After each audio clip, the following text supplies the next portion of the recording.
పిన్ని ఏం కూర ఈరోజు మమ్మీ ఎగ్ టమాటరా నాకు ఇష్టం. నిజంగా నారా నాకు కూడా చాలా ఇష్టం అన్నమాట. నువ్వు మమ్మీ చేస్తేనే ఇష్టం. అవునా? నేనైతే మంచిగా మసాలా కూడా వేసి చేస్తున్నాను అనమాట. చాలా బాగుంటుంది కూర అయితే. టమాటాలు వేసి చేస్తున్నా. కొన్ని అయితే నేను వాటర్ పోస్తా, ఇంకా వాటర్ వేయకుండా బాగుంటుంది కూర. కానీ వాటర్ వస్తే పెద్ద ఫ్యామిలీ కదా మనది. పెద్ద ఫ్యామిలీ మనది.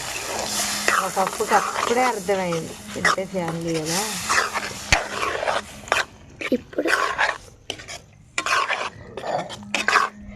మరి మీరేం కూర వండుకున్నారు ఈరోజు? నేనైతే ఎగ్ టమాటా చేస్తున్నా. ఇప్పుడు అమ్మ భువనగిరికి వెళ్తేనే కూరగాయలు పట్టుకొస్తుంది.